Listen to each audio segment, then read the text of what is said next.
আমন্ত্রণ দেশ বাংলায়, আপনাদের সঙ্গে আছে আমি সাবিনা সুলতানা। শুরুতেই সংবাদ শিরোনাম। পর্যটক স্বল্পতায় থমকে আছে সেন্ট মার্টিনের পর্যটন শিল্প। রেজিস্ট্রেশনের মাধ্যমে সৃষ্টি হচ্ছে ভ্রমণের সীমিত সুযোগ। এবং শীতের আমেজের সঙ্গে সঙ্গে বরিশালে বাড়ছে লেপ তোশকের দাম। বিকল্প থাকলেও কদর কমেনি লেপ তোশকের, বললেন বিক্রেতারা।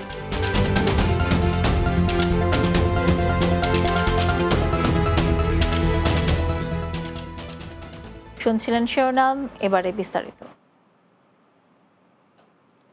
রেজিস্ট্রেশন প্রক্রিয়ার মাধ্যমে নভেম্বরে প্রতিদিন ২,০০০ পর্যটক সেন্ট মার্টিন ভ্রমণ করতে পারবেন, কিন্তু রাত্রি যাপন করতে পারবেন না। কিন্তু কেউ যদি ডিসেম্বর ও জানুয়ারি মাসে সেন্ট মার্টিন ভ্রমণ করেন, সেক্ষেত্রে দিনে যাওয়া আসা ও রাত্রি যাপন করা যাবে। আর ফেব্রুয়ারির পর থেকে কোনো পর্যটক সেন্ট মার্টিন যেতে পারবেন না। সরকারের এমন সিদ্ধান্তে থমকে আছে সেন্ট মার্টিন কেন্দ্রিক পর্যটন শিল্প। অন্যদিকে সেন্ট মার্টিনের বাসিন্দা ছাড়া কাউকে দ্বীপে যাওয়ার অনুমতি দিচ্ছে না প্রশাসন। এ নিয়ে উদ্বেগ উৎকণ্ঠা শেষ নেই। কক্সবাজার থেকে সহকর্মী আমিনুল হক আমিন জানাচ্ছেন বিস্তারিত। দেশের মূল ভূখণ্ড থেকে আলাদা একমাত্র প্রবাল দ্বীপ সেন্ট মার্টিন। প্রায় ২০০ বছরের বেশি সময় ধরে বংশ পরম্পরায় এখানে প্রায় ১৫,০০০ লোকের বসবাস। এই দ্বীপের অধিকাংশ মানুষের জীবিকা পর্যটন ব্যবসা ও মাছ শিকারের উপর নির্ভরশীল। নভেম্বর থেকে ফেব্রুয়ারি পর্যন্ত ৪ মাসের পর্যটন ব্যবসার আয় দিয়ে বাকি ৮ মাসের খোরাক সঞ্চয় করে কোনোরকম বেঁচে থাকে দ্বীপের মানুষগুলো। পরিবেশ ও জীববৈচিত্র্য সংরক্ষণের কারণে এই দ্বীপে পর্যটক যাতায়াত সীমিত করা ও রাত্রি যাপনে নিষেধাজ্ঞার কথা বলা হচ্ছে বেশ কয়েক বছর ধরে। বর্তমান সরকারের পরিবেশ, বন ও জলবায়ু পরিবর্তন বিষয়ক মন্ত্রণালয়ের দেওয়ার সিদ্ধান্তে সেন্ট মার্টিন ভ্রমণে ইচ্ছে থাকলেও যাওয়া যাচ্ছে না। এতে নির্ভরশীল ব্যক্তি ও প্রতিষ্ঠানের দৈনিক ক্ষতি কোটি কোটি টাকা। তাই সিদ্ধান্ত পরিবর্তনে সরকারের প্রতি অনুরোধ জানিয়েছেন পর্যটন সংশ্লিষ্টরা। সেন্ট মার্টিনে পর্যটন ব্যবসা চলে ৪ মাস, কিন্তু সরকার চাইলে বাকি ৮ মাস পরিবেশ রক্ষায় কাজ করতে পারে। আমরা সরকারকে এই সিদ্ধান্ত পুনরায় বিবেচনা করার জন্য অনুরোধ জানাচ্ছি। এখন পর্যন্ত জাহাজ চলাচলের অনুমতি পাওয়া যায়নি। বিধিনিষেধ আরোপে পর্যটন সেক্টরে স্থবিরতা বিরাজ করায় ৫ লাখ লোক বেকার হওয়ার আশঙ্কা করছেন এই ব্যবসায়ী নেতা। হঠাৎ করে সরকার যে হঠকারী সিদ্ধান্ত নিয়েছে, তার কারণে বলতে গেলে পর্যটন সেক্টরে স্থবিরতা নেমে আসছে। শুধু সেন্ট মার্টিনে নয়, এটা পুরো কক্সবাজারে পর্যটন শিল্পে এটা প্রভাব পড়েছে। সেন্ট মার্টিন রক্ষার দায়িত্ব সকলের। সেন্ট মার্টিন ঘিরে নেওয়ার সিদ্ধান্ত কয়েক বছর ধরে যাচাই বাছাই ও গবেষণা সাপেক্ষে নেওয়া হয়েছে। দ্বীপটা আসলে পরিবেশগতভাবে দিনকে দিনই অবস্থা নাজুক হচ্ছে। এইটাকে আমরা কেমন করে রক্ষা করতে পারি, সেজন্য সরকার কিছু কিছু কাজ আগেই করেছে। যেমন এইটাকে ঘোষণা করা হয়েছে পরিবেশগত সংকটাপন্ন এলাকা। সেন্ট মার্টিন দ্বীপকে ১৯৯৯ সালে পরিবেশগত সংকটাপন্ন এলাকা ঘোষণা করে সরকার। এরপর থেকে কারা এই পরিবেশ ধ্বংসের জন্য দায়ী তাদের চিহ্নিত করে প্রয়োজনীয় ব্যবস্থা নেওয়ার দাবি সচেতন মহলের। আমিনুল হক আমিন, বাংলা টিভি, কক্সবাজার। গঙ্গা স্নান বা পূর্ণ স্নানের মধ্য দিয়ে পটুয়াখালীর কুয়াকাটায় শেষ হয়েছে রাস উৎসবের মূল আনুষ্ঠানিকতা। শনিবার ভোর ৫টা ৩০ জাগতিক সকল পাপ মোচনের আশায় সমুদ্রের নোনা জলে গা ভাসিয়ে গঙ্গা স্নান সম্পন্ন করেন সনাতন ধর্মাবলম্বীরা। স্নানের আগে মোমবাতি, আগরবাতি, বেলপাতা, ফুল, দূর্বা, হর্তকি, ডাব, কলা, তেল ও সিঁদুর সমুদ্রের জলে অর্পণ করেন হিন্দু নারীরা। ধর্মীয় আচার অনুষ্ঠানের মধ্য দিয়ে কুয়াকাটায় রাস উৎসব শেষ হলেও কলাপাড়ার শ্রী শ্রী মদনমোহন সেবাশ্রমে এ উৎসব চলবে ৫ দিন। আগতদের নিরাপত্তায় প্রশাসনের পক্ষ থেকে পর্যাপ্ত ব্যবস্থা গ্রহণ করা হয়েছে।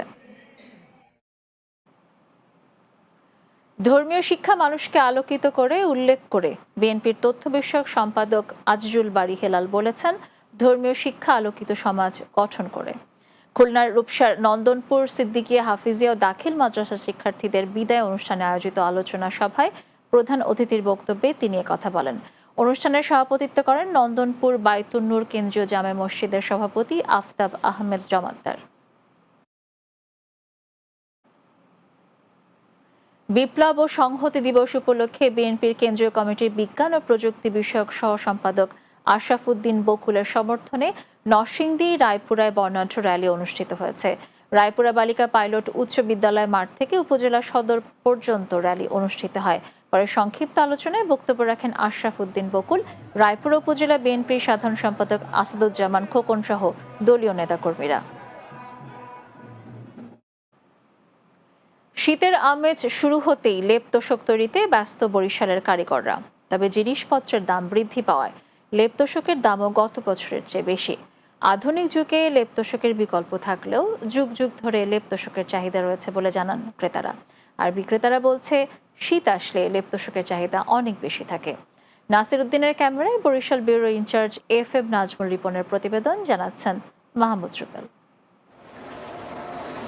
সূর্য নামার সাথে সাথেই যেন শীতের আগমন বার্তা নিয়ে এসেছে দক্ষিণাঞ্চলের বরিশাল জেলায়। শীত আসলেই লেপ তোশক বানাতে দিনরাত কাজ করতে হয় কারিগরদের। তবে জিনিসপত্রের দাম বৃদ্ধি পাওয়ায় গত বছরের তুলনায় লেপ তোশক বানাতে বেশি খরচ হচ্ছে। চাহিদা বেশি থাকায় শীতের আমেজ শুরু হওয়ার সাথে সাথেই লেপ তোশক বানাতে ব্যস্ত এখানকার কারিগররা। শীতের নামানোর আগেই আমাদের কাজে এত চাপ, আন্তরিক পুরোপুরি শীত পড়ে না, যে পুরোপুরি শীত পড়ে আমরা তো দিশার হয়ে যাবো এই কামের জগতে। প্রতিদিনের মতোর কাজ আলহামদুলিল্লাহ ভালো, আগামী বছর শীতে কাজ মোটামুটি ভালো আছে। বছর শীত নিবারণের জন্য আধুনিক বিভিন্ন কিছু তৈরি হলেও লেপ তোশকের কদর সবসময়ই বেশি বলে মনে করেন ক্রেতারা। কমফোর্টার বেরোয়েছে, কম্বল বেরোয়েছে, তার থেকে এখন লেপ যারা ব্যবহার করে মূলত লেপই ব্যবহার করবে, আর্টিফিশিয়াল আর ব্যবহার করতে চায় না।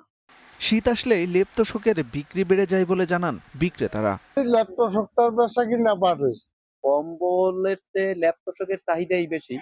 কারণ কম্বল একবার যে কেনে দ্বিতীয়বার সে কেনে না, কারণ ওটা অ্যালার্জি। তো ল্যাপ আপনার জীবনভর চলবে। শীতার্ত মানুষ যেন কষ্ট না পায়, তাই প্রশাসন সহ বিত্তশালীরাও এগিয়ে আসবে এমনটাই প্রত্যাশা সচেতন মহলের। Desk report, Bangla TV. দেশ বাংলার এই পর্যায়ে নিচ্ছে ছোট্ট একটি বিরতি। ফিরে আসার পর অন্যান্য সংবাদের সাথে আরও যা থাকছে। কুমিল্লার চান্দিনায় মহাসড়কের জায়গা দখল করে গড়ে ওঠা 2 শতাধিক স্থাপনা উচ্ছেদ। রাজনৈতিক ছত্রছায়ায় গড়ে উঠেছিল এসব দোকানপাট।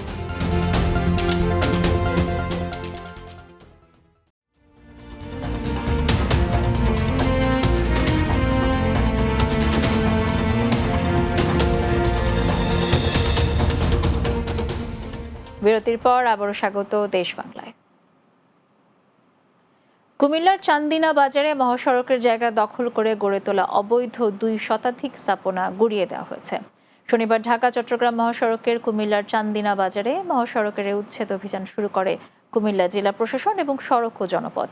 অভিযানে জেলা প্রশাসনের নির্বাহী ম্যাজিস্ট্রেট মঈনুদ্দিন সহ অন্যরা উপস্থিত ছিলেন।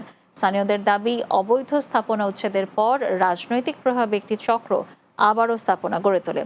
এতে মহাসড়কের যানজটের কোনো স্থায়ী সমাধান হয় না, ফলে মহাসড়কে দুর্ভোগ লেগেই থাকে। ব্রাহ্মণবাড়িয়ার আখাউড়ায় স্বাধীন মিয়া নামে এক যুবক খুন হয়েছেন। উপজেলার আমোদাবাদ গ্রামে এই ঘটনা ঘটে। হত্যাকাণ্ডের 8 ঘন্টার মধ্যে মূল আসামি স্বপন চৌধুরী ও শরীফ চৌধুরীকে গ্রেফতার করেছে পুলিশ। গ্রেফতারকৃত স্বপনের বিরুদ্ধে থানায় একাধিক মাদক মামলা রয়েছে। গ্রেফতারকৃতরা হলো রাধারামনগর গ্রামের রোকন উদ্দিনের ছেলে স্বপন চৌধুরী ও শরীফ চৌধুরী। নিহত স্বাধীন মিয়া উপজেলার আমোদাবাদ গ্রামের ফজল মিয়ার ছেলে। নোয়াখালীতে ডাক্তার মোস্তফা হাজেরা ফাউন্ডেশন মেধাবৃত্তি পরীক্ষা সম্পন্ন হয়েছে। জেলার সোনাইমুড়ি ও চাটখিল উপজেলার মাধ্যমিক বিদ্যালয়ের বিভিন্ন শিক্ষা প্রতিষ্ঠানে প্রায় 8 শতাধিক শিক্ষার্থী পরীক্ষায় অংশগ্রহণ করেন। ফাউন্ডেশনের চেয়ারম্যান ক্যাপ্টেন গোলাম কিবরিয়া, প্রতিষ্ঠাতা উপদেষ্টা মোহাম্মদ গোলাম মুর্তজা, মোহাম্মদ জহিরুল ইসলাম সহ অনেকে বৃত্তি পরীক্ষা কেন্দ্র পরিদর্শন করেন। শিক্ষার মান উন্নয়ন সহ ভালো কাজ করার আগ্রহ সৃষ্টি করার লক্ষ্যে ডাক্তার মোস্তফা হাজেরা ফাউন্ডেশন কাজ করে যাচ্ছে বলে জানান ফাউন্ডেশনের চেয়ারম্যান গোলাম কিবরিয়া। নেত্রকোনায় জাকের পার্টির পৌর ইউনিটের নেতৃবৃন্দের সাথে আলোচনা সভা অনুষ্ঠিত হয়েছে। নেত্রকোনা পাবলিক হলরুমে আলোচনা সভা অনুষ্ঠিত হয়। জেলা জাকের পার্টির সভাপতি মানিক সরকারের সভাপতিত্বে এতে প্রধান অতিথি জাকের পার্টির মহাসচিব শামীম হায়দার।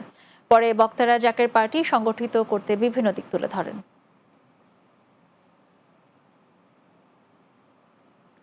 5 আগস্টের গণ অভ্যুত্থানে নিহত শহীদের স্মরণে শিশু, কিশোর ও তরুণদের নিয়ে পঞ্চগড়ে বিজয় রোলার স্কেটিং প্রতিযোগিতা অনুষ্ঠিত হয়েছে। পঞ্চগড় সদর উপজেলা পরিষদের টেনিস গ্রাউন্ডে এই প্রতিযোগিতার উদ্বোধন করেন জেলা প্রশাসক মোহাম্মদ সাবেত আলী। প্রতিযোগিতায় 4 বছর বয়সী শিশু থেকে শুরু করে 25 বছর বয়সী তরুণদের অংশগ্রহণে মুখরিত হয়ে ওঠে সদর উপজেলা পরিষদের টেনিস গ্রাউন্ড। এতে জেলার বিভিন্ন বয়সের 100 জন প্রতিযোগী অংশ নেয়। শেষে বিজয়ীদের মাঝে পুরস্কার বিতরণ করা হয়।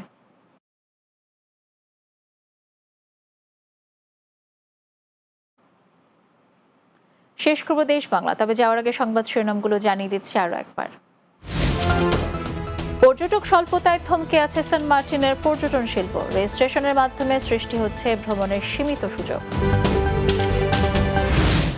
শীতের আমেজের সঙ্গে সঙ্গে বরিশালে বাড়ছে লেপ তোশকের দাম। বিকল্প থাকলেও কদর কমেনি লেপ তোশকের, বললেন বিক্রেতারা। এবং কুমিল্লার চান্দিনায় মহাসড়কের জায়গা দখল করে গড়ে ওঠা 2 শতাধিক স্থাপনা উচ্ছেদ। রাজনৈতিক ছত্রছায়ায় গড়ে উঠেছিল এসব দোকানপাট।